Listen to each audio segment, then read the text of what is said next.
What up? What up? What up? It's Ibn Webb, Quran the Sun. Another edition of this official Thanks thing here. Actually doing a Essex County all day edition here. Got a great coach in the coaching ranks currently. Done won a few things, some tournaments, some chips, some games, and just continue to build on her what she's starting here. I think this is a great thing to see. Great athlete in her own right as well too. So Caneice Williams is just doing her thing, And like I said, I'm looking forward to it as far as her just jumping on and just sharing some of her time here. I know things is crazy with life and everything, so I'm really appreciative of her just jumping on and, like I said, just talking what she talk, and we have a great time. Looking forward to it. Hold tight. Hello. Hey, Coach, how you doing? I'm doing well. How are you? Good. Thank you for taking time out. I know life is crazy, just with everything going on, kids, et cetera. So thank you for taking time out. I really appreciate it. You're welcome. Good. Is everybody good, safe, healthy, and what have you? Everyone's doing well. Thank you for asking. Cool. I know I got a cheat code here. I happen to know your husband here a little bit, so I'll try to take it. I'll try to take it a little easy on you. But where are you from? From Montclair, New Jersey. Montclair. You been there your whole life? Pretty much. I just moved out of Montclair when I graduated. No, I moved out of Montclair the year before I graduated college, and then I've been in West Orange. Been up in West for some time, and then I went to Union. I'm back in West Orange. All right. In Montclair, where'd you grow up in Montclair? Greenwood Avenue. Oh, it sounds very familiar. Okay, nah. Yes. Obviously, a little bit of Montclair there. So you went to elementary straight through high school there. So Greenwood Avenue. So that means what elementary school you went to? Well, we could choose. So I went to Northeast, even though that wasn't my area, but I went to Northeast. Yeah, that was way out. That's way out there. Ain't it like down like Elm Street, like past Grove, all the way down. I say Elm Street. I meant to say Grove, and past the little ice cream parlor and all that. That's like way out there. Right? Applegates. Yep. Right. Oh, I'm starting to forget places. The name of it. Yeah, cool. Then, as far as the sports, when you start your love and joy for sports kick in? I started to play organized sports for Coach Brandon in second grade. Okay. They had like the basketball. I started with basketball at Glenfield Middle School. And I played before I played tackle football with the boys. Okay. I think I was 8 years old. So I mean, organized sports, I guess. I was 8, right, when I played football? 8 or 9. 8 or 9. So I would say that young is when it started. All right, cool. I see you got your publicist with you, so that's cool. That's cool. Guys, I'm doing something. I know it's crazy. Trust me, I got a 7-year-old, so I know how it could get here. So what? As far as playing, just something you wanted to do, or was you forced into it, or what happened? No, I was always very active. I was always out there playing football with the boys. I was a tomboy. For a while. So it was something that came natural to me, I'd say. And then, basketball is just one of the things that I began to take more seriously. I played softball as well, but in high school, I played volleyball and basketball in high school. Is it? Oh, okay. No, we're good. But I'm gonna back up real quick. The tackle football thing, that's something you wanted to do, and then they just, your parents just put you in it? Oh, yes. Like I said, I was very aggressive as a child. And sports was something that I did. I think all the kids my age were males. And so I just always used to play with them, and I didn't see boy, girl. I saw I could match your aggression, and I was out there tackling just like the boys were. Absolutely. And that was Cobras you were playing because you talked about Cobras, yes. And I did end up playing tackle football as an adult as well in the semi-pro female league. Okay. I did it again. When you first played, like what position they had you playing? When I was younger or older? Younger. I don't remember. I know that I was on defensive end. I think I played defensive end. I know I was on defense. I wasn't on offense as a child. So you remember your number? Remember your jersey number? 92. Well, my mother remembers everything, apparently. My mother thinks it was 92. Okay. How'd you like it? Oh, I loved it. I enjoyed it so much. Now, when you play, was it like still the professional teams they use, like in the Cobras? Was it like the Giants or Jets, or was it just the travel team? I don't know when they made that change. Remember. I remember the jersey was blue. I don't remember. It might have been the Giants. I don't recall. I don't remember. Yeah, I don't know. Nah, that's good stuff here. I mean, I know there was probably one or two other girls that I remember females playing. I think. Yeah, there were very few. Yeah. I think Mr. Finney's daughter might have played. I think too. And then my cousin Danielle Gammon had also played tackle football. That's good stuff. That's good stuff. And then I know obviously basketball's kind of kicked in for you as time went on here. Now, what leagues did you wind up playing in basketball before you got to high school? Well, MCAP was really, I know MCAP was kind of slowed down, but MCAP was like really big back in those days. So I actually used to play with the high school team while I was in middle school. Okay. And then I played on a couple AAU teams. Well, I used to play on the Monarchs, the Jersey Knights. And so we used to do like local tournaments. I didn't really start to travel until I got into high school with basketball. So middle school, that's pretty much what I did. And I used to play, we used to have, they used to do like the tournament. Everything was Coach Brandon. He was really like the start. But they used to give us teams. And so we had like a little, we would have games at Glenfield Middle School with the teams that, from all the kids that had signed up to just to learn how to start playing. So that's where it really all began. Nah, that's good. What position did you start off playing initially? You remember? I was a guard for sure. And I remember so I'm naturally left-handed. And welcome to my club. We're good. Well, I cheated on you because I was the only left-handed kid out of all the bunch. So I was afraid to say that I was left-handed. So then I naturally learned everything but my right hand. So I actually play sports with my right hand, even though I write with my left hand. Okay. You done just went over to the right side here, huh? Yeah, I'm sorry. Nah, no problem, dude. Obviously, we get to high school. How was that? I mean, just obviously Montclair is huge. I mean, as far as population-wise, but as far as just finding your footing and everything, whether it was athletically or even socially. I mean, I know it's still a transition with all those middle schools, everything coming together there. You remember how that was? It was pretty easy because, like I said, I had been working out Naima Tryman and Zakia Woods. They are pretty much took over once I started to get like 6th, 7th, 8th grade. And I always played with the higher level girls. So I had known the high school girls before entering into high school. So the transition was pretty easy for me because when I came in, I was already with that group of girls all summer playing. So I didn't really feel out of place too much. I'll honestly say that it was a pretty easy transition coming into high school in regard to socially, sports, all that stuff.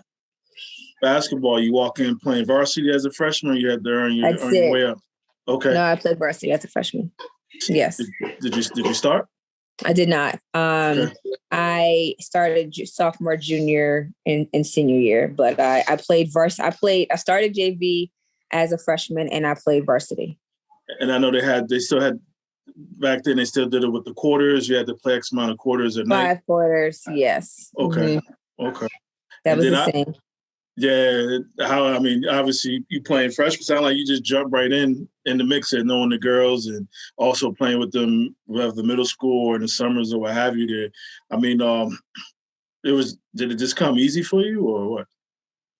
Like, honestly, the sport itself didn't, because every day you had to compete, and Coach Citro, he didn't care that I was a freshman. I mean, he'd make you cry. He'd push you. He treated you, So that was difficult. It was definitely a different level of seriousness, competitiveness, all that I had to handle.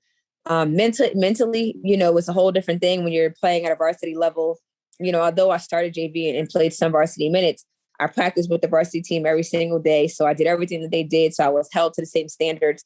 So there were some mental breakdowns, I'd say, but it definitely made me stronger, and it made me who I am today for sure. But it was tough. It was in the beginning. All right. And then I know the conference was actually pretty tough as well. I know you from the Patterson schools, I believe. Back then, you probably played the Kennedys, the East Sides, and the Bergen Catholic. Oh, no, excuse me, that's all boys. We used to play Perims, Catholic, Okay. IHA, all those schools. Mm-hmm.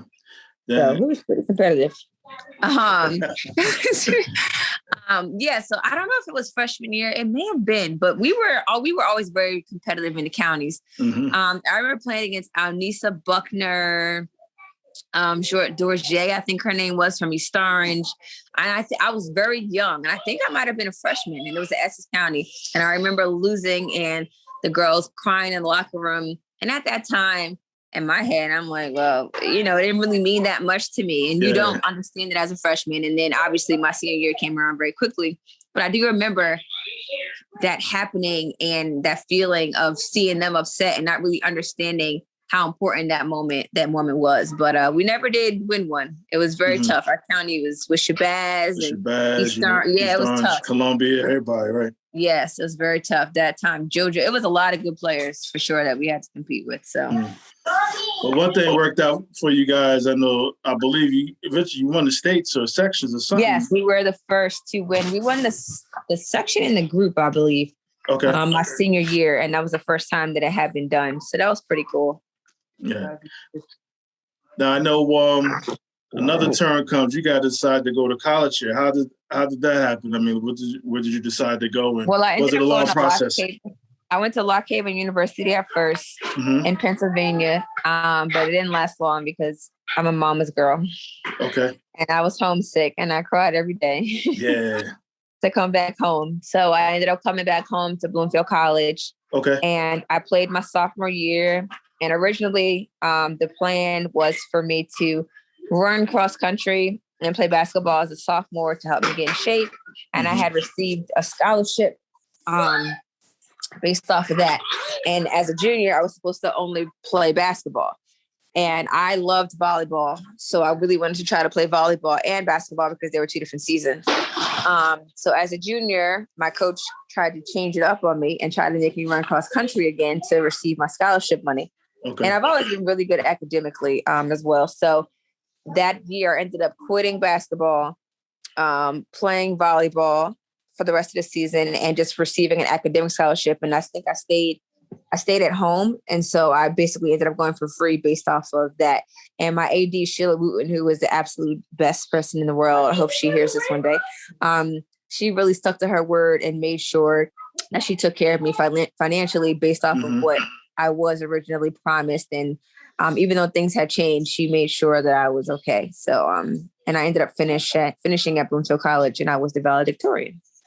Nah, that's good stuff, and congrats on that too. That's good stuff. And people don't know sometimes. I mean, athletics is good and it gets you places here, but it's obviously the brains and everything else, the smarts that kind of really get you to where you want to go. So, that's good stuff. When does this coaching itch start kicking in? So I began, honestly, the coaching was happening during college. Like I would come home in the summers and I would help. And literally the year that I graduated college, I was sitting on the bench. Put it in the sink, Fabian. I was sitting on the bench with Coach Citro, volunteering at the high school. And then I don't know if I was there for a year or two. And then I ended up at Newark Central as a JV coach for 1 year, I believe. Then I went to, that's when they had let go of Coach Citro at the high school. And we went to, what's that team? It starts with an M and it's red. It's about an hour with Mount Olive. We went to Mount Olive together, and that only lasted a year. Then I went back to Central as the head coach for 2 years. And then an opportunity came at West Orange High School where I was working. And now I just finished my 8th year coaching at West Orange High School. How was that experience as being the head coach down there? I know your first head coaching gig to say, how was that? It was interesting. There was, obviously with me being from Montclair, it was definitely there's a different environment, different type of kids, different culture, everything. Right? But I really enjoyed it. I really enjoyed just learning different things and their perspective and mindsets and understanding what they're going through. It definitely was hard mentally taking on some of their day-to-day struggles. Right. And I found myself, trying to just give more than I can give. And it became mentally overwhelming for me. It was something that I didn't feel like I could do for a long time. Okay. When I decided to leave, a lot of the girls were clearly heartbroken and saying they weren't going to play. And I was heartbroken, but I had to make the decision for myself. As I said, I'll stay here for you, and then you'll be gone in 2 years, and then I'm stuck here, So right. It definitely was hard, but I enjoyed it and I loved it because it made me a different person. The perspective that, would you like for me to move so you can listen? The perspective that I have on life, and I just appreciated what I had, because I could see what they didn't have firsthand. It was just so different than the Mount Olives, the Montclairs. I mean, they gave them snacks, breakfast, all this stuff after school. The resources, right? Yes, resources. It's so different. The rides home from school, from practice, getting to practice, just, you have to be so lenient when kids can't come in because they have to watch their brother, sister. If I was in Montclair, I'd be like, you look at that differently. You know what I mean? But these kids genuinely, these parents don't have help. So it was interesting. It was definitely interesting, and I enjoyed it. But I know the best move was for me to definitely be where I worked for my just everyday life, sanity, everything. I'm also didn't like in Newark how you have to. It's almost like a recruiting system. Okay. To be good, you have to go and recruit the best girls because they can pretty much go anywhere they want to go. I'm not interested in that. I want to breed kids, and that's what I've been doing at West Orange. I want to meet them as young children, and I want to help them grow, meet their families, and build relationships. And by the time they get to high school, be where I am now. So that was my goal. Yeah, interesting because again, and even you mentioned about their district anymore, they can pretty much go wherever they want it. Newark does what it wants. Okay. So they're going to grab, it's supposed to be where your area, but that's not how it goes. Mm-hmm. And at that time, Shabazz was really big. University is pretty big. So they were pretty much going out and grabbing all the best girls. And, I just wasn't interested in competing with that, to be honest with you. All right. So you go up the hill, so to speak, to West Orange here. It a whole different world, a whole different culture, a lot more resources here, probably a lot more baskets in the gym as well too. So how was that? It sounded like you probably learned obviously your ropes and kind of a lot of cultural things and dealing with a lot of off court, trying to balance that on court. But you go to West Orange. How was that dynamic? It's crazy because it was another culture shock. I got used to certain type of kids, certain type of lack of resources, certain type of family, and I would treat these kids a certain way. I treated them like they were the children that I didn't have yet. And they just loved it. They adored it. They did not take it for granted. Okay. Now I get to West Orange and I don't know what I'm dealing with. So I start to treat the kids the way that I treated, my kids in Newark. Mm-hmm. And it was a complete slap in the face. It was different. Yeah. These kids did not, Dakota, stop. No, they did not appreciate all that I was giving. They took it for granted. They were spoiled. It was different. So I had to really, my first 3 years at West Orange High School were difficult.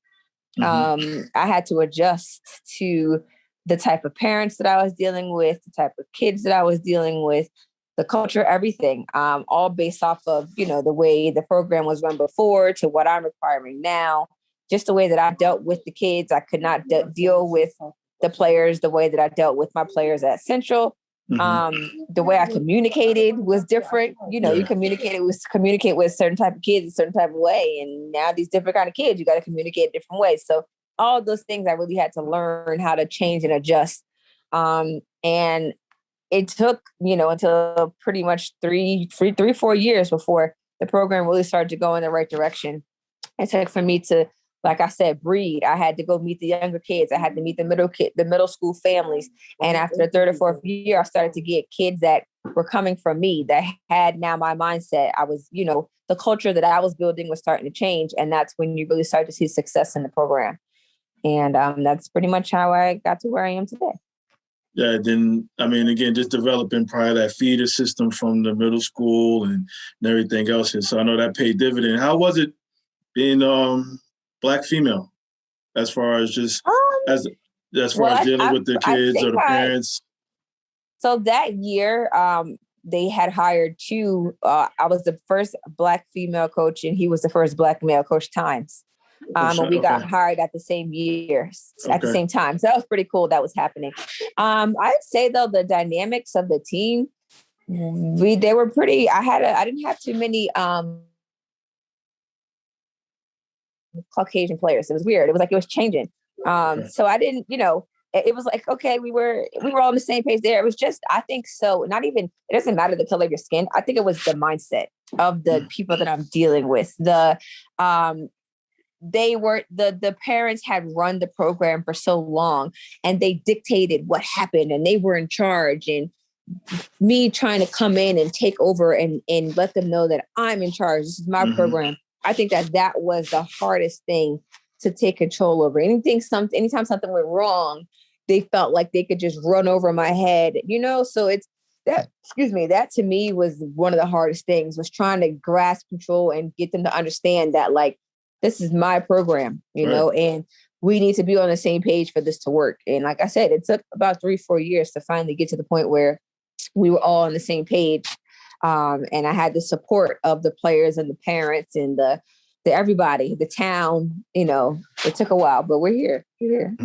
No, absolutely. So that 3-4 years, you kind of, your footing is set, you find your groove here. Does that equate as far as even with wins and oh yes, everything else too? Okay. My first 3 years, we were definitely under 500. And then that started to change. We started to do 25 and 4, 26 and 3. We start, one year we started out 16-0. We went to the county finals for the first time ever, and we lost. We shouldn't have, but it was heartbreaking. But then we ended up going back, and we win the counties. We won states, all the stuff that had never happened before has started to happen once the culture and everything started to change. And obviously I was blessed to get some amazing players, but they could have left. But because they believed in my vision and trusted me, and I put the time in to meet them at a young age, they stayed, and we were able to be great.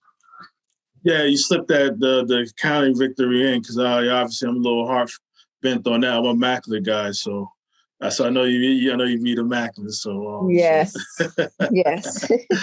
Yeah, good stuff though. How is it? You mentioned obviously getting some great players and seeing them come up from being younger here. Now, as far as the direction, as far as where you guys are at now, obviously you had an abbreviated season with everything going on here.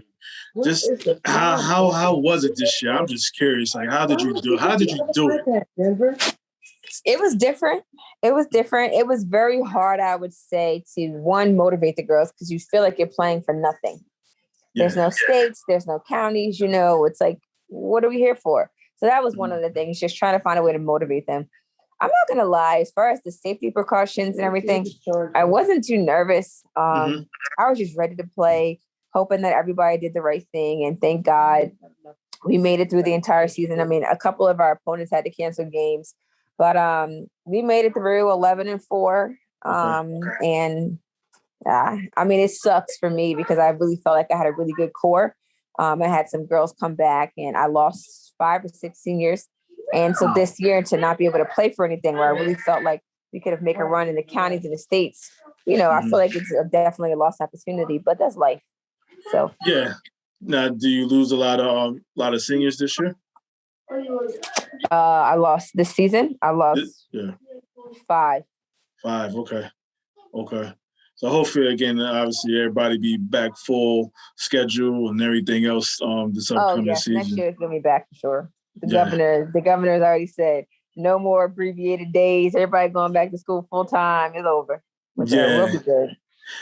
Now, how's it been as far as just what's your take as far as women's sports in general? Like, how much farther we got to go? I mean, I think it's still a long way to go, and I think that stinks, to be honest with you.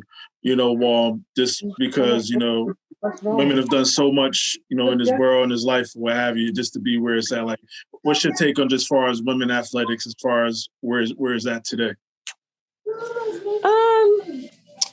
I mean, I love what I see when, just seeing the platforms that we are finally being given and all that stuff.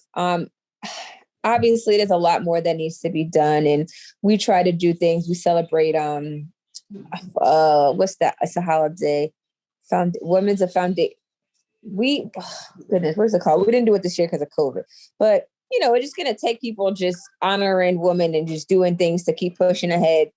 Obviously Kobe's death is hard because he's one of the people with a huge platform who's really pushing for women to move on. So I do think that even with that happening, that's not going to stop. I don't really, honestly, I would love for it to keep going and for us to push forward. But honestly, I'm just so contained at the level that I'm at. I'm just trying to get them to just be great young ladies in life, period. I don't even really, it might sound bad, but put too much focus on like what happens after, because so few of the women make it to these next levels to be on these platforms. So I try to just focus on, honestly, just trying to make them become great young ladies and focus on life and just being amazing in life. I don't put too much emphasis on the sports, the female sports aspect of it, to be honest with you. Okay, no, definitely fair enough.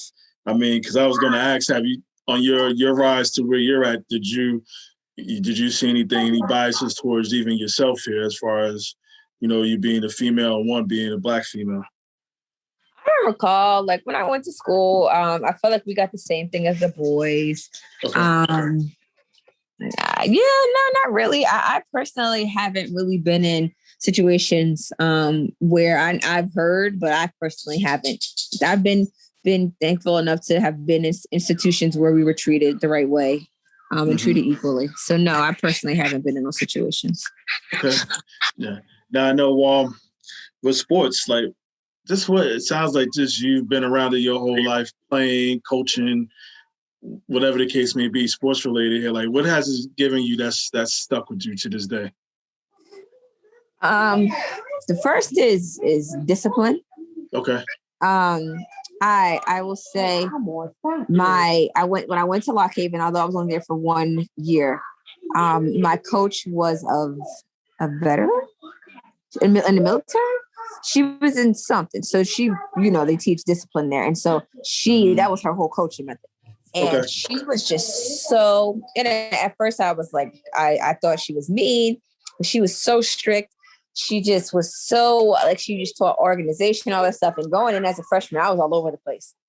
They used to call me suicide because I would miss academically. I always did well, but my organization just wasn't there. So I would miss the academic meetings, and I'd be going to shoot. Like, we wouldn't have practice, and I'd go shoot in the gym, and then I'd go to class and I'd do well. And I'd be like, Coach, I just got an A on the test. And she's like, where are you supposed to be at 3 p.m.? And I'm like, my academic meeting. And so she didn't care that you were doing well. And it was just, I just loved how it was principle for her, we would run, and I mean, I remember them making the whole team run behind me, and they couldn't pass me because I lied about my summer workouts and said I was working out, and I came into season out of shape. And it was very obvious. And we had to run a mile in 6 minutes and 15 seconds to be able to play. My mile was at 7 minutes. And just for her to put that team behind me and push me to this limit and not care and you are going to push through this wall.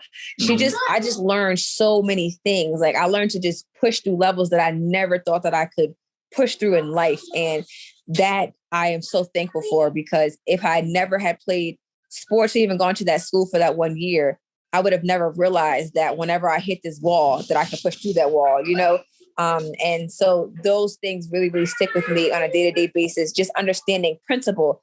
I don't care that you did this right. You didn't do that right, and so for me, I would have never learned that. I'd have been like, well, but I did this right. So then I would have thought it was okay. No, it's not okay, So she used to talk about just the way I carried myself, being a Black female, walking around the campus in pajama pants and a scarf on my head. she did not tolerate that. Yeah. That's not the way you carry yourself. That's not, someone's always looking at you. Somebody's always judging you. You have to look at things, you can't do what everybody else does. And so I'm sorry, it's getting dark. She did me a favor. Can you guys turn the light on for me? She taught that. And every single day that came across in every message that she sent. And so to this day, I talk to her and I always remember those times of them pushing me and just not letting me fail, and just a support system that I had, because it was just amazing. And it really did make me who I am today. Yeah, and it's interesting, someone who got homesick and wanted to get away from there, it did a lot for you. It did. I cried every morning, 6 a.m., getting up to run. I was late running down the steps to my dorm was always at the top. So I had to run down like 113 steps to get down to the track.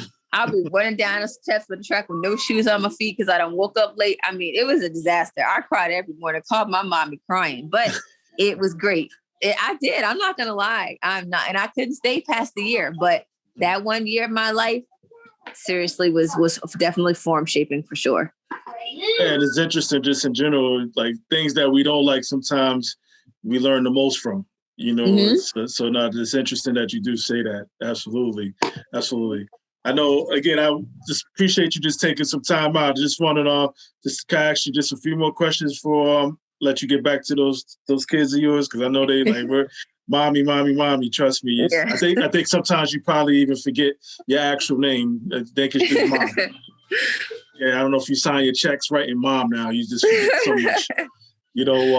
But yeah, just put you on the spot a little bit, have some fun before we go here. So obviously you're in Jersey here. When you're driving, you taking Turnpike or the Parkway? Parkway. You're Montclair girl, Bloomfield Ave or Claremont? Bloomfield Ave. Montclair High or West Orange High? Montclair High, for sure. Okay. Cuban Pete's or the Office? Office. You said that quick. Yeah, hands down. I don't get down with Cuban Pete's. Okay. Best team you ever had? Best team I ever had as a coach? Yes. That was a team with Kylie Capstraw and Maya Bembry. I had 2 Division I players at one time, and the supporting cast was amazing. Best team you ever been on as a player on any level? My senior year. That's the best team that I with Raina, Simone, all my seniors, all my girls. I love them. We had some struggles, but I will never trade it in. Yeah. You got to know. Best game you ever played as a player on any level. Best game you ever played. Well, I don't know if it's just actually the best game, but I know this is the best feeling. I know as a senior, I missed the free throws against Absegami to go to the Tournament of Champions in high school. I missed them. I think it was like 17 seconds left. So I basically go to college freshman year, and I end up in the same position. And this time I make both free throws. So that was the moment for me to I cried walking into that gym years later. But so that was a moment that I always that I had a chance to redeem myself and really, come through for my team when the other time I didn't. So that's a moment that I always remember. May not be the best game, but it was the best moment for me.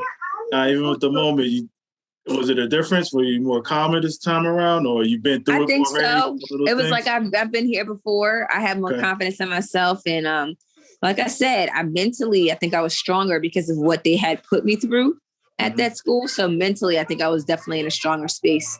And so I was able to come through and make it happen. So best game you ever coached? Best game. Honestly, he might hear this too.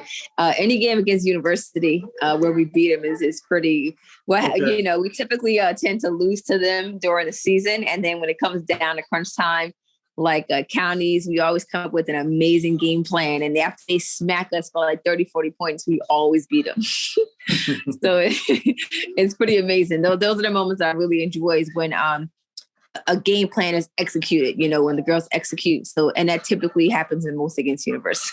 Sorry, Mitty. No. That's what it is. That's what it is. Toughest coach you ever went up against? That I've gone up against. I don't know about that one. Nah, that's cool. That's cool. Just thought I'd ask. Someone actually, I'm gonna back it up with a coach question here. Who's better, Caneice the player or Caneice the coach? Honestly, I say Caneice the player because as Caneice the coach, it's very hard to be as passionate as I want to be sometimes because it's a different era. Caneice the player can play with passion. She can be who she is, and she can exert that type of passion and energy and desire in the way that she plays. Sometimes as a coach, you got to hold yourself back because if you show all that passion as a coach, it may not come across to the girls the right way. So it's very hard to be as passionate as you can be all the time because they're children, and sometimes you don't want your passion to be greater than the moment. So definitely say Caneice the player. Caneice the coach stop Caneice the player? You said, can't you stop Caneice the player? Because she stopped her, yeah. I don't know. Okay.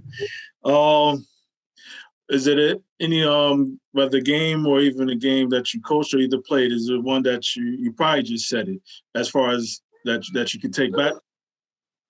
Oh yeah, I'll take back that high school game. My last game of my high school career.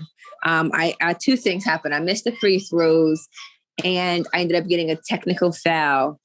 And I believe the second quarter, which gave me my third foul of the game. And I had to sit, and it really changed the momentum and the flow of the game.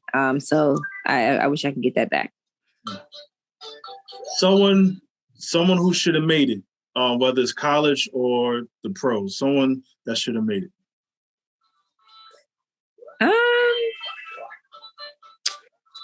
I think my friend Caneice Sims.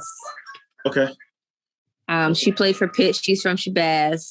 And I think she definitely could have played at the next level, but for some reason didn't get the opportunity to.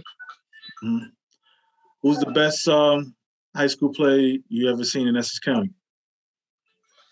Best high school player. I'm gonna go with Matt T. Was pretty strong when I was in high school. Ashvon. She played like a dude. Yeah, I heard.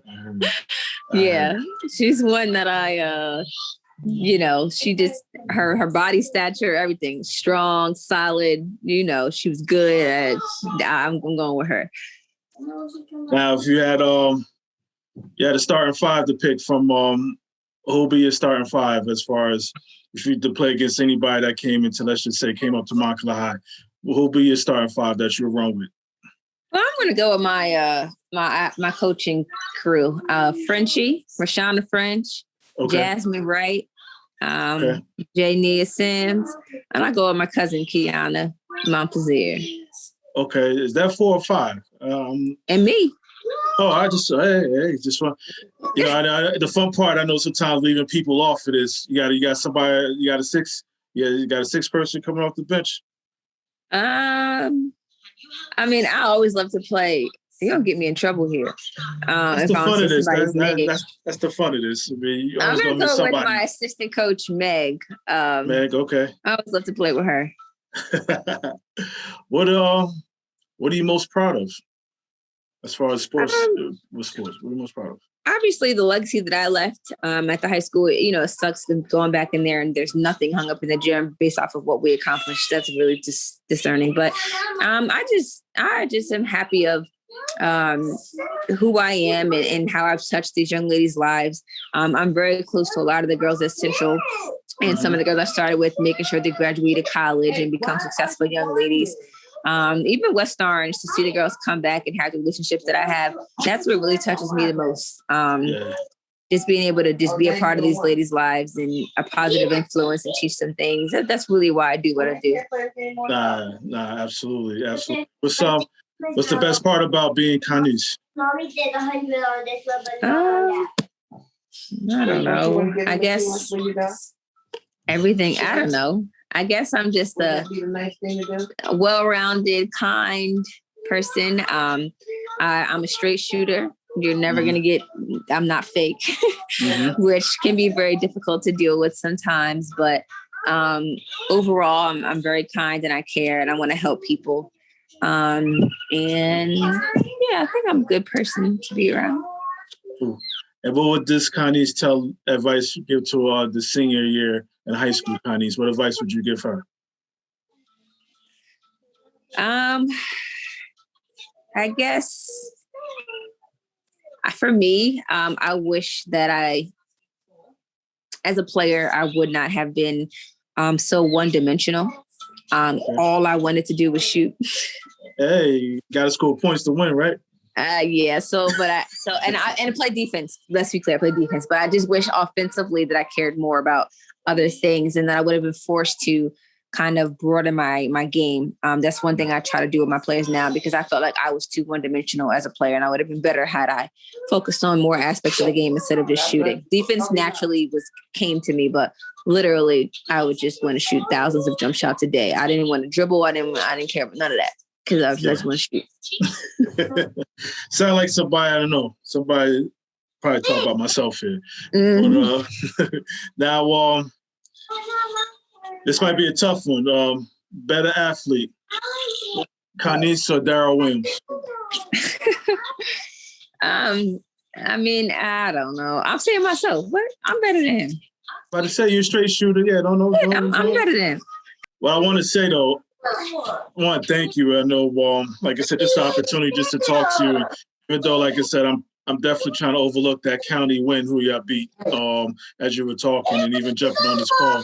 But I truly just enjoy like just hearing about you and the things that you've done with these girls and just being a coach on whether it was Central, whether it was West Orange and everything else here. Like I said, I truly enjoy just like I said what you're doing and the lives that you're changing. Because I've always said around with coaching, I was told this by a coach. I mean, you engrave your name in the hearts of children, you'll live forever. And that's what you're doing. And that's what you're doing. And I'm sure you see some of your kids who are now adults now that you may run into or what have you. And hopefully, like I said, they're doing well, but still, I'm sure that still touches you. But like you being officially you indirectly somehow makes me officially me. And I just truly wanted to say just thank you for all that you do. And even the time that you're just giving to me now, like I said, it's really appreciated. You're very welcome. And I know I was being rude. I meant to say hi, Mom, too. I know she's with you. So, I meant to say hi. Hello. Yeah, cool. So with that even being said here, like I said, I'm sure I'll catch a game or two once this thing open up. I know coming to Jersey, I always say I come down to Jersey, I got to just block out like a whole bunch of time because I'll be doing drive-bys. But like, I definitely enjoy taking in the game. And I like to have a 7-year-old daughter, and just for her to show her this and what have you, like just other women of color here. It's just so powerful for me and for her to see that what everybody's doing here. So like I said, it's not only for me, but it's also for her as well. So, but again, thank you. You're very welcome. Thank you. So go calm them down. Take whatever tablet and stuff you got to do now. Oh, don't do that. Yeah, don't do that. I know you nicknamed suicide, but don't do that. Yeah. Yeah, no, but go ahead. Thank you again. Enjoy your night. Absolutely. Take care. Bye-bye. Okay, bye-bye. Nothing's over there on the table. Good stuff. Great coach, great person. You can just see the energy that she has. I mean, balancing everything, motherhood, coaching, what have you here. But like I said, just that's what we do in Essex County. Us Jersey folks here. We we balance it out, we make it happen, and we be great. So with that even being said, I put my hand over my heart. That means I feel you. Yeah.